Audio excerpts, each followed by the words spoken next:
5, 4. Don't stop takes 3. Now, Mayhem Freedom will take 4. Now, that means that 3 laps. Gap has gotten even smaller. So now, CrossFit Christmas has shaved 40 points.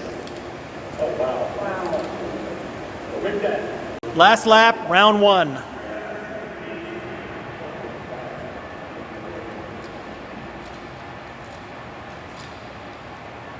People are going to think I'm using software to slow this down. Little do they know.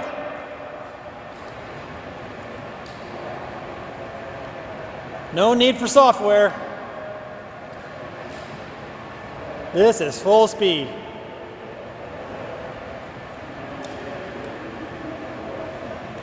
Seriously, what is making that noise?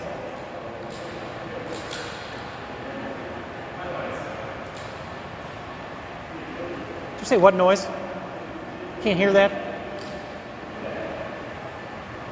21 overhead presses.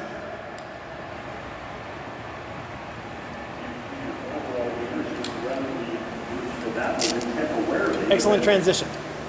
He gained it. Nothing that. On day number 2. I remember Carrie was talking about her quad training on the very last night a little bit. Kind of punching them when she was going along in the arena. I really wonder if that's going to play any effect today. If she was able to kind of take care of that last night. If there's any residual of that.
Last lap, round 2.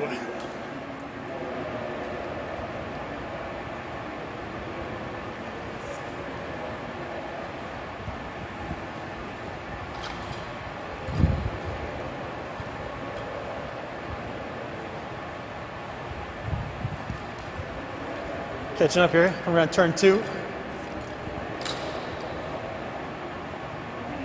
Get to the outside.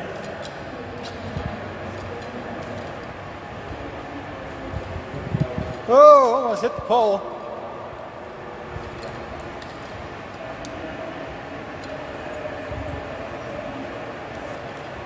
And 21 overhead.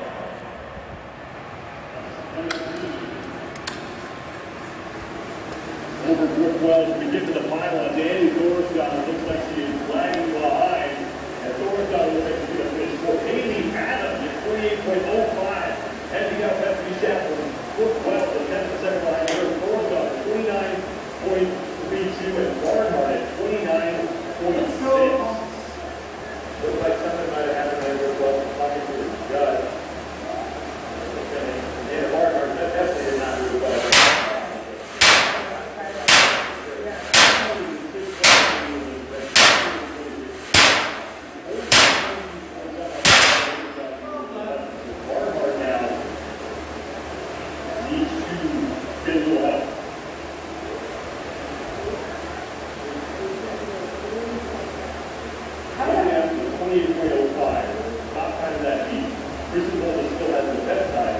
There's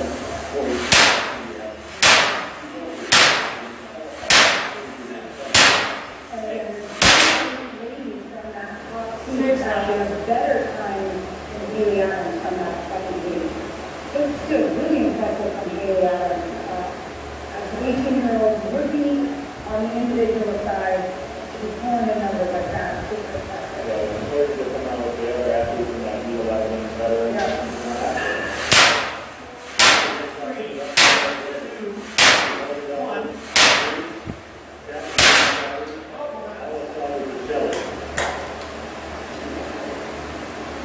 Like you said earlier, you want to keep your eyes on and sure you know about there. Yeah. Traditionally, Haley's done really well. Yeah, he was really good base. Stay running. There is Daniel Brandon, who has an event win under the belt. Also a track and field athlete. Bulldog Rick, not going to say you get to be in your top five. Bulldog.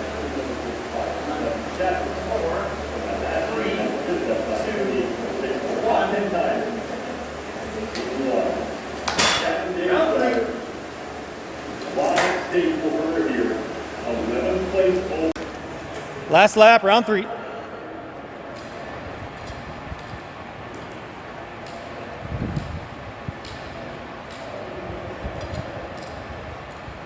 He's pulling away.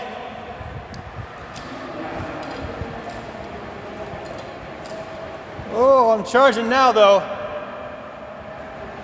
It's gonna be close. Neck and neck around lap turn 3.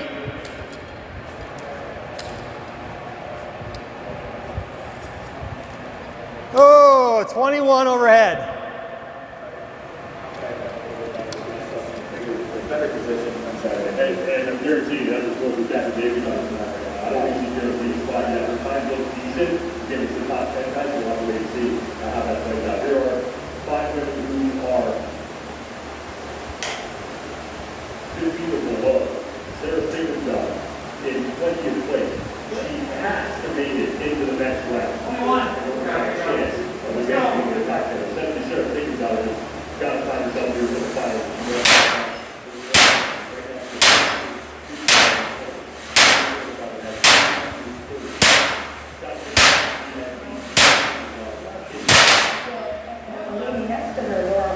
Rookie of the year last year, so the same boat as the Sigmundson is sitting in 18th place right now. She has to advance into the next heat or her weekend is over as well.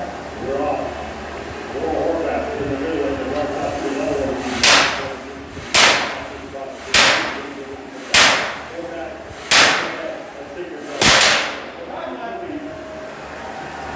Far into the field.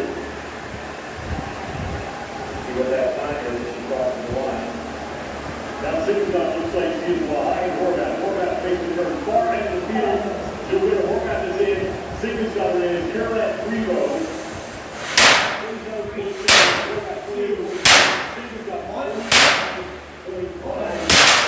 She may not be advancing. We are starting a little time for about 28 seconds. That might not make it into the final 10. We may have seen the last time that Sarah Sigmundson was on the field here at the CrossFit Games. Caroline Frigo wins that heat. I cannot believe I'm saying that right now. I know, and I think I'm honestly probably going to say it about Laura Horvath too. She did better than I anticipated. I had very good sprints, but with Caroline Frigo getting that time under 28 seconds, I'm feeling like the top time we run it out. Everybody's under 28. Yeah, I have to take a look at that, but not a bad time. The athletes who don't make it in, they will be slotted in the spot. Nothing like, right, exactly. Nothing like, you at least got to the 5, 4, 3, 2, 1, go. Exactly. They're starting to slot some people in. That's Dave Eubanks, who's trying to get scoring here. So Helen and Pulldowns are in. Those are our first two. We're 12 waiting to find out. They're just trying to prove out and find some shade out there. We're well, It doesn't look right there. not with that. I know she was talking with his judge right after the event, but I don't know, we're not sure yet what kind of transpired there during the heat. Now, Weldon's in 7th place coming into this event. She has 346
is in 18th place coming into this event, so she needs, She really needs it. I'm guessing that we cut away from the world feed. Because what people expensive. Oh, good. But we did see some of the people now back. So Bethany Shadler is in, and there's one spot left. Huge for Laura like that. And it's Captain Davis now. Wow. And that means now Late and knocking it out of the park. that Sarah Sigmund's daughter will not be moving on. Annie Thorstone may not be moving on, but it depends what happens here. Right. These are your top times. Olga Daughter was fastest at 27.50. Time? Just ahead of Chris Clark. Captain Davidson at 28.79 seconds. If I remember correctly, there was only a couple tenths of a second that they had separated her from Sarah Sigmund's daughter. I think Sarah Sigmund's daughter came in at 28.88, so it was less than a tenth of a second that separated her from Sarah Sigmund's daughter. That's unofficial. That's what makes something like this event. That's insane. Yeah. So we are now in the semifinal heat. That plays pretty well. Yep. Top 5 times from these two heats. Not gonna be very Moving on. Captain Davidson better. just sneaking in as Danielle Brandon, who will be in this first heat, and Trudy Helgedahl, who had the fastest time in qualifying heats, hoping to continue that success here in the semifinal round. Man, I'm sweating on that. Right. And can you imagine how much Annie Thorndaughter is sweating right now? So she didn't make it in. She's sitting on the bubble. She's got a lot of ladies around her. Well, what Annie Thorndaughter needs to hope for is that all the women who are on the right side of the front line Well, I'm sure he's coming run to away from this thing. That's what you miss that Captain Davidson doing well in this event. Right, that's not where you want to be, sitting on the sidelines watching while somebody else is controlling your destiny. And let's keep in mind now that names like Amanda Clark, who sits on 6th, she's not in either. Right. That can help Annie Thorstone. So there's a lot of things here that need to be decided. Kristen Volta, who had the second fastest time by just 3/100 of a second, behind Sheree Helgedahl, getting set for her second run through the obstacle course.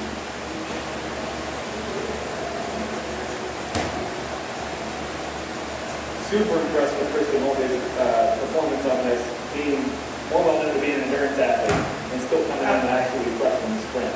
So doing what she needs to do to stay at the top of the league.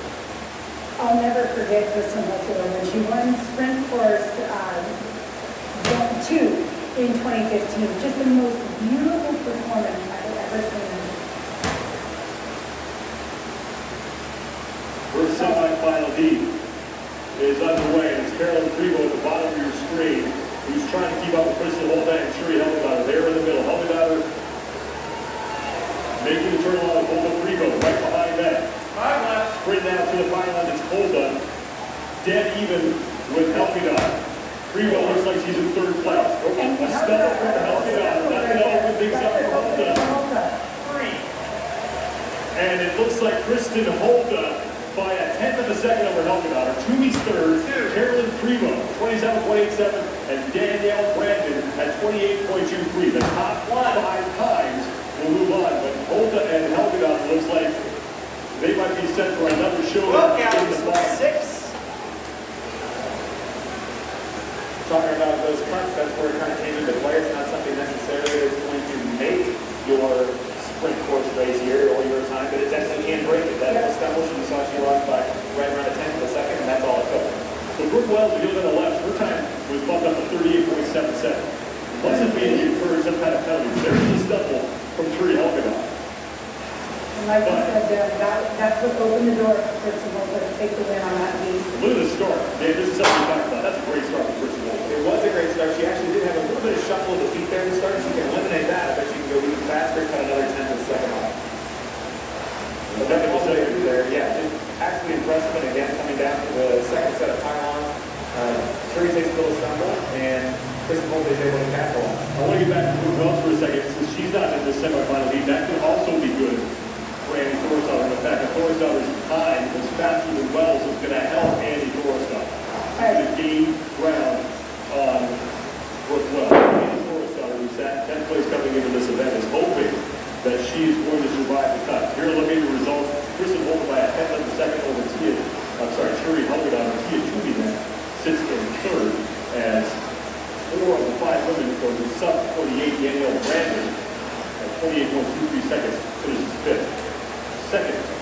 Qualifying heat, set to go. Not sure if we're going to get lane assignments or not.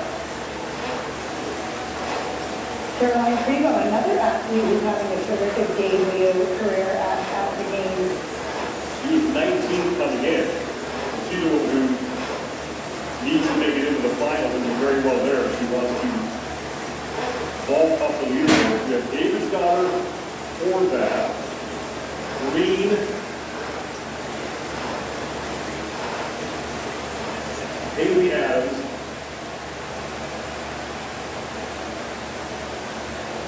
and finally, Bethany Shadford. We're underway.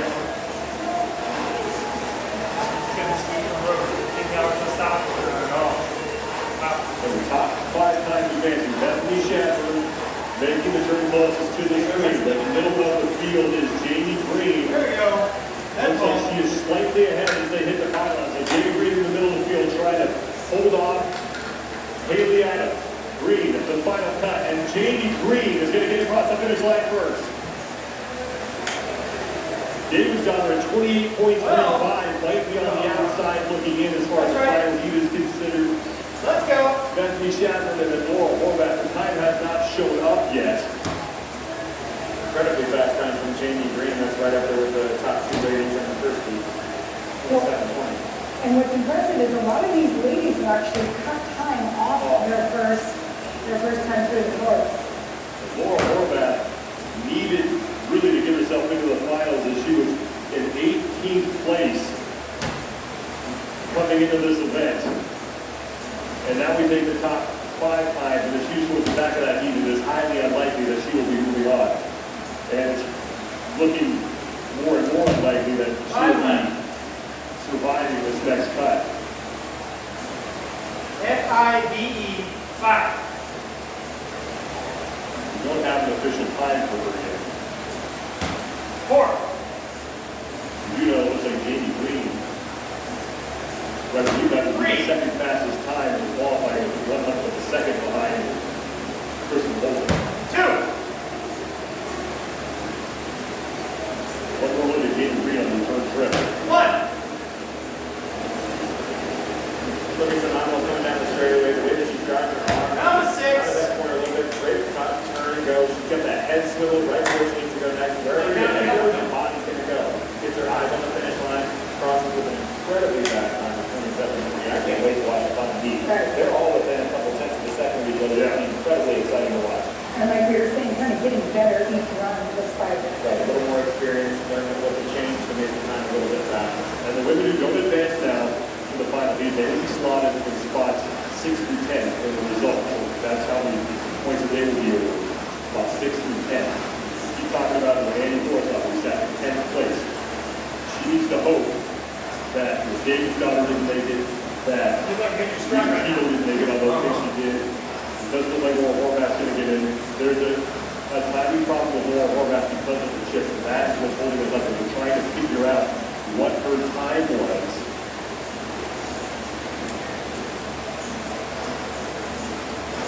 Now we await the athletes who will be moving on to the winner take-all finals. Sam Briggs is there with Andy Thor's daughter. Laura Horvath, who was second last year at the CrossFit Games. We talked about it. We'll go back on Thursday. That's going to be a year here. But we had questions about it. Yeah. Didn't have a season that we expected to have. Didn't look 6 are done. super solid as a rowing facial has an open game. But we think that she's under the guidance of Michelle O'Connor. She can get that fixed. But I feel now it looks like she has a lot more time heading into next season.